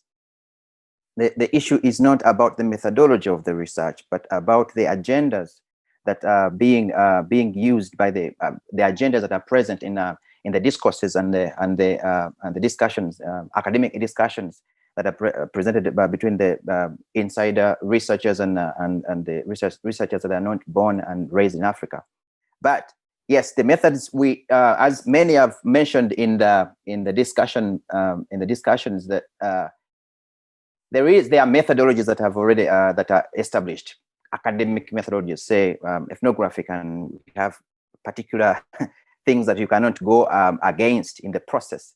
But it's difficult to say that there has to be an African methodology to research African dances. And I agree with you on that. But we have to use the tools, in my opinion, we have to use the tools that are already at our disposal to see that what is to actually balance the imbalance in terms of presentation and representation of tradition. So I would like to open the discourse to everybody else who would like to say something or have a question. And if there is anyone who wants to make commentary on Judith's comment, please, the floor is open.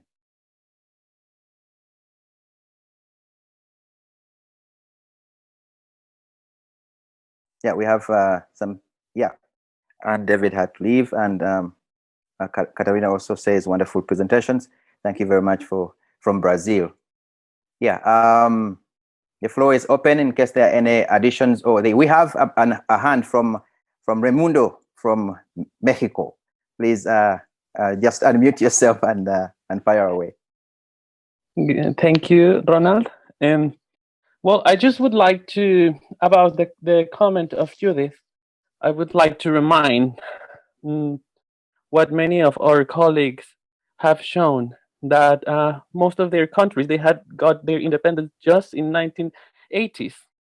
So when we talk about coloniality, we also talk about a dimension of power, I guess.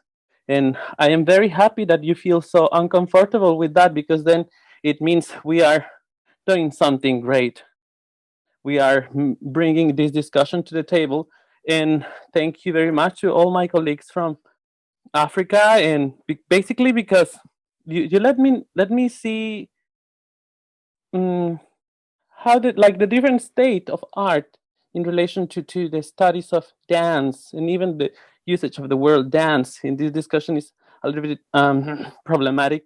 But well, and you led me to do this comparison as well with Mexico, and to see how privileged I am somehow when I think that I am unprivileged. And then I realize how all these dimensions of powers and different positions that we have. So thank you. Thank you very much, Raimundo. Yes, any other commentary in addition? Any hands up? I seem not to see everybody on my screen to see whose hand is up or not. Please remind me if there is any hand up. Anyone who wants to add a commentary or something? Yeah, there is Shinga, and then there is Emmanuel Guru. Okay, hi. So we start with Shinga. Yeah.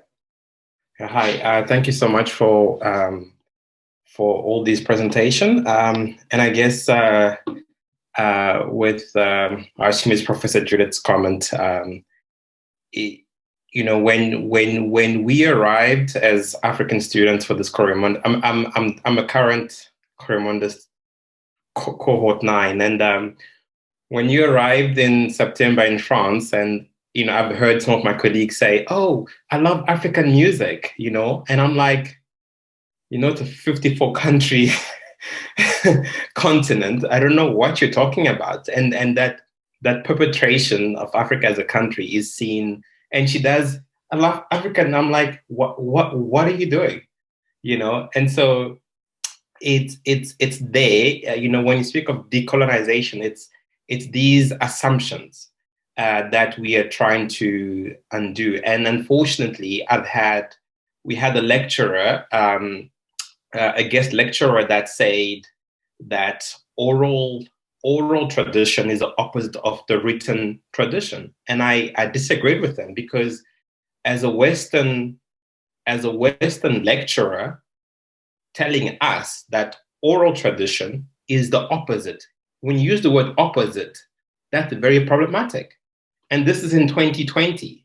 So it's things like this where if they are not challenged, then we just end up accepting that. So there has to be some form of resistance, and there has to be some form of pushback of some sort.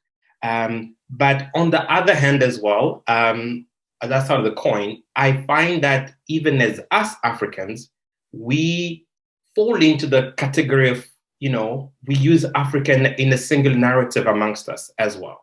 And how do we then challenge ourselves to be able to use it in a way that is, we say to each other, yeah, in Africa we do this. I'm like, whoa, just hold on. Don't just paint, even though we may have similarities, we also need to challenge ourselves not to fall into the trap of using Africa in a single narrative. Oh, in Africa we dance like this, and I'm like, no. You can't just do that. South Africa is very different to Nigeria in terms of just the population mix, and Congo is very different to Ghana. But anyways, that's just my 2 cents. Thank you. Yeah. Thank you, Shanghai. Thank you for that commentary. There was somebody else. Eric, you said there was someone else I didn't realize. Emmanuel. Yes, I think Emmanuel has put a question or something, a statement in the chat. You want me to read it, Emmanuel, or you're going to talk about it yourself? Okay, let me just talk about it. Thank you very much. Actually, I said, I can't help to see some of the self-contradictions exhibited in these discussions. For instance, how is separating dance from music a way of decolonizing the dance or decolonizing dance? To me, it sounds like adopting the Western lens of looking at dance. Actually, it's the opposite completely. What I'm trying to drive to is something close to what was asked by Judith Hanna. Personally, I don't feel comfortable with the term decolonization in these issues. I believe and I acknowledge that we are all trying to improve. We are all trying to move from a certain perspective to what we think is a better perspective, which is kind of evolutionary in a way. And I believe that the human race has always been evolving somehow. Some regions faster than others, some regions going faster than others. And in some cases, or in most cases, those who are behind are forced to, are kind of dragged to join those who are already a way forward. That we cannot deny. But my question really is, are we decolonizing, or are we de-Europeanizing, or are we de-Chinesing, or are we have to be, just as we say, Africa is not homogeneous, right? Colonization is not homogeneous. Hitler was trying to actually, the annexation of France was a complete colonization of France by a white man, colonizing white. So basically, I'm trying to avoid this ratio approach. We want to improve, yes, but are we saying improvement simply means running away from a certain complexion? Is that what we mean by decolonizing? That's my question. I'd like to come in. I think, first of all, none of the presentations stated that we are separating music from dance. On the contrary, we were advocating for the inclusion of music and dance as a combined element of our indigenous knowledge system. Secondly, when we talk about decolonization, right from the beginning, the discussion was posited on three positions or on three things. The colonial period, that is the kind of destruction that European occupation caused to the African way of life, and how that has influenced our reassessment or our propagation of music and dances by ourselves, or how that is seen in the West. Of course, we are still in post-colonial era. There are many things you can talk about that points to how colonization is still alive. But I mean, when you talk about Hitler trying to colonize, I mean, it's about the terminology where the Europeans using the term colonization in Hitler's attempt, as it was done to when it comes to Africa, for example. When it comes to the sharing of, I mean, there's a whole genesis of how the term colonization is being used here. The breaking of the African continent by the European powers to colonize. One, in Ghana and Togo, for example, when you get to the border between Ghana and Togo, it's one ethnic group. It is just separated by an invisible political line, geopolitical line that separates us. But when you cross over to Togo, it's just the same bell pattern that they use in most of their music tradition. So I think our position was redressing the influence of the negative effect of colonial occupation on African soil and how that influenced our educational system to relegate our music and dances to the background, basically. Thank you. Yeah, thank you very much, Eric. I don't know whether this we have many people who have their hands up, but I'll go to Professor Egil if he has something to say. His hand is up. Please, just unmute.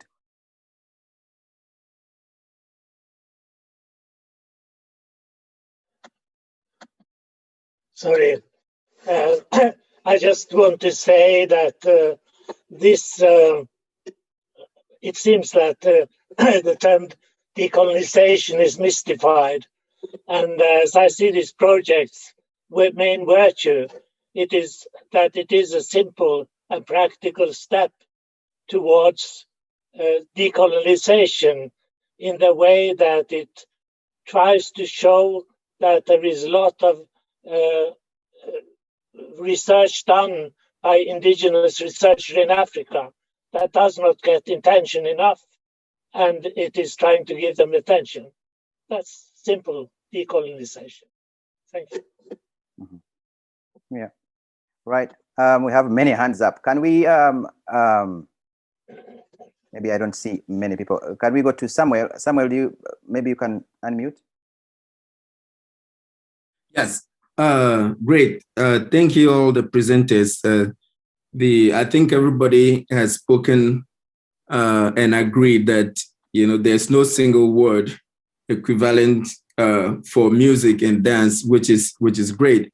I think I'm looking at decolonization everything comes with decolonization, and the two professors have eloquently also talk about it in their understanding.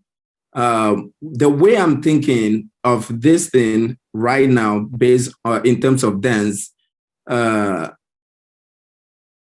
I'm looking at it as the first people to write about African dance are European and Western or Euro-Western. It comes from there, and those anthropologists who went there and saw people and decided to describe them the way they think something they were behaving or dancing. So we need to kind of detach from that mentality. So when I look at decolonization, it's basically undoing the colonialism, or like the concept of Euro-Western education, Christianity. Like, I'm from Ghana, so I can only make a case for Ghana, which is sometimes, generally across Africa in general. So in Ghana, the concept of the decolonization process, there's a heavy influence of Christianity, as I mentioned before. Even this scholar, Bridget Mayer, talk about Ghanaian tradition, the Christianity, and especially the Ewe-speaking people, how if you are Christian, you are civil, you are forward-looking, you are not primitive, but anything to do with the terminology traditional has a stigma. You are backward, you are primitive. So the perception and the concept, the way people have labeled our dances, what are some dances referred to? Fetish dance. What is fetish?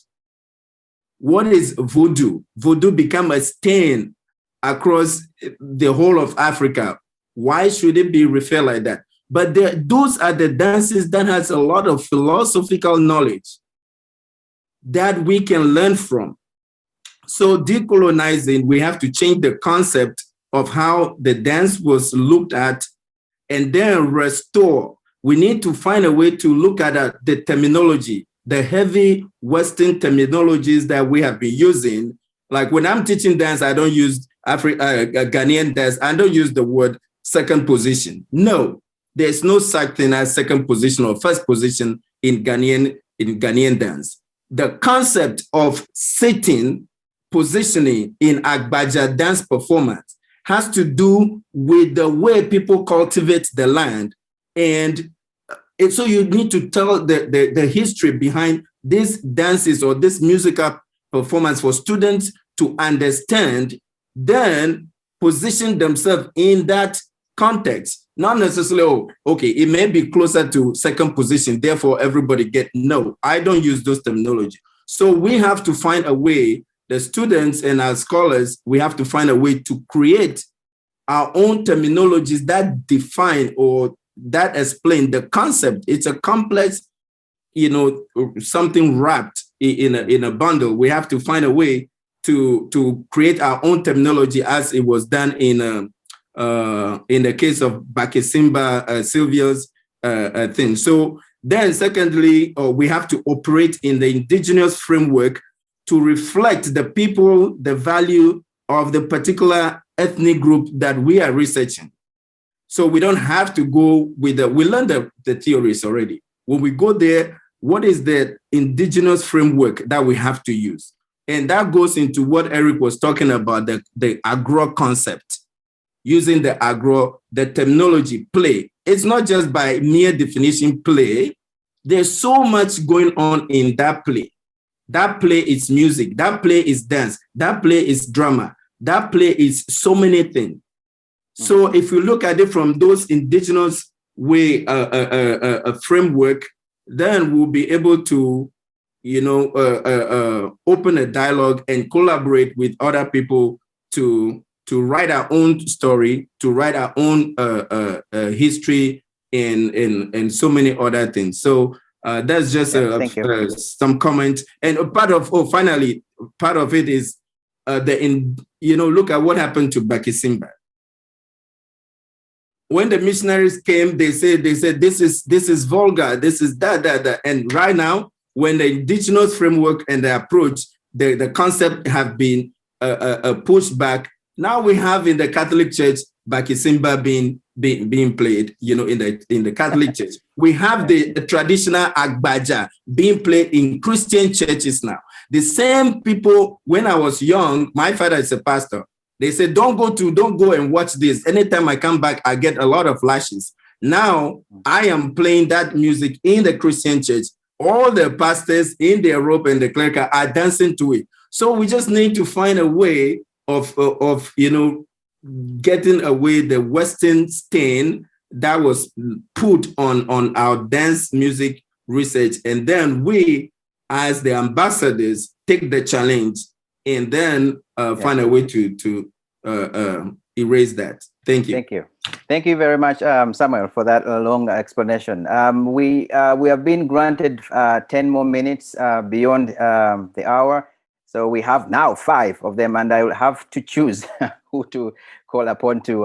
But I will have 2 more, and I think Mohammed Faisal can please unmute and fire away. Please use 1 minute if you can. Thank you very much, Ronald. I'll just briefly touch on Eric's presentation because, of course, that is my bias. It caught my attention. And I also want to appreciate his concept of the agro.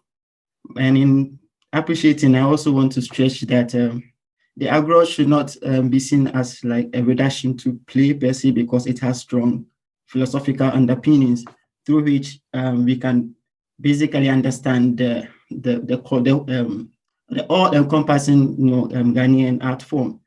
And again, I want to just put to Eric that in thinking about agro and also this decolonization agenda, how do you also look at this sort of imbalance in dance education, the University of Ghana, for example, because some ethnic groups are given more prominence than other ethnic groups. So if you are talking about decolonization in terms of giving attention to, for example, Ghanaian dances, internally, how do we also overcome these challenges of giving more prominence to other traditional art forms? Or how do we decolonize internally? What are the way forward to that? Thank you very much. Thank you very much. Eric, do you want to have a follow-up on that, maybe for 30 seconds before we go to another person? I think we have to go to another person. I'll see him in chambers, and then we discuss, and then. Okay, that's a good idea. So we'll give another chance to one more. Who else is there? Shingai, are you there? Please unmute. We have Shingai, are you there? No? Okay. Yeah, we'll go to Emmanuel. Emmanuel, please go ahead. Unmute and go ahead. If you can, please use half a minute or less. Which Emmanuel, me? Yes. You, yes, I think, right? Okay, yeah. Okay. I just wanted to say, basically, I agree with the whole concept of this decolonization. My only problem is that with that is the term used. I think we can look for other terms, because to me, decolonization is overloaded with what I would call passion, which could even lead to bitterness, which could even lead to reverse racism. That's all my concern. Otherwise, the whole concept is very good, actually. Yeah, thank you very much. Yeah, Shingai, are you there? We don't want to leave you. No, I don't have a question. I think I forgot to lower my hand. Okay, thank you. Sorry. Oh, but just quickly, what Emmanuel mentioned, reverse racism, and I totally disagree with him, 200%. There's no such thing as reverse racism, but that's another topic for another day. Sorry. Yeah. Sorry, we have actually come to the end of this discussion, because they are so we were given an extra 10 minutes, and I would like to thank you all for this very interesting discussion and your contribution and your contribution to this discussion. Thank you for everybody who has been able to contribute. Thank you for the panelists, first of all, and everybody who has been able to participate. There's a message from Soibeng. She says, thank you everyone for a thought-provoking session. Those of us who live in colonized countries can learn so much from all of you. I'm unable to read everything because we are already out of time, but all the presenters and panelists can be reached in case there's anyone wants to reach out to individual panelists. So for that matter, therefore, I would like to end the session here, and thank you everybody, and we'll meet again sometime.